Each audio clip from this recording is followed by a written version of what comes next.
Hi, James Harrison here to talk about the next daily drumming influences revisited. Today it is Jim Chapin. Jim Chapin is a famous drummer in a lot of ways. He was the father of the folk singer Harry Chapin. However, Jim was a jazz superstar in his own right, wrote one of the most popular drum books ever, Advanced Techniques for the Modern Drummer. It's a book based on jazz improvisation or building up the independence, if you want to call that.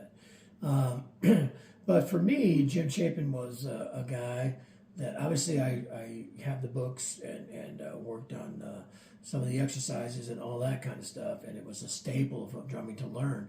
But I saw him in clinic so many times, and he was very interesting. But what was cool about Jim Chapin was he used to walk around the drum shows and the conventions with a practice pad and sticks.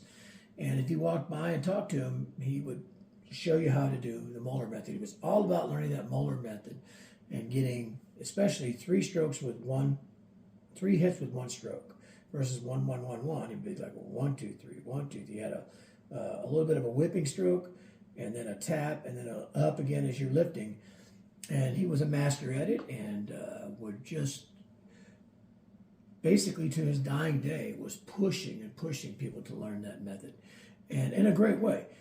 Told great stories and put on great clinics, and he would just sit there and then talk, and he would do some of the most amazing things you've ever seen and whip his hands around without what looked like any effort. He would play tremendous stuff. So he became a huge influence on me, mostly originally because of the book, because that was early on one of the main books for learning jazz independence was that book. I actually found an album of that with the two records and like the booklet inside, I believe. I still have it tucked away, but anyway, it was I found it in a antique thrift store and bought it. So I still have that. Later on, eventually all that was put onto CDs and stuff, but I have the original album.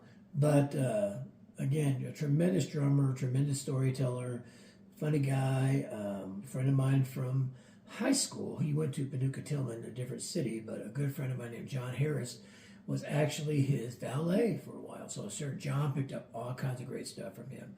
But anyway, I can't say enough about the book, the stories, and the individual teaching he would do. If you met him, you got a free lesson from Jim Chapin, and that was just a tremendous thing to have. So the drummer for the day, incredible drummer, incredible person, Jim Chapin.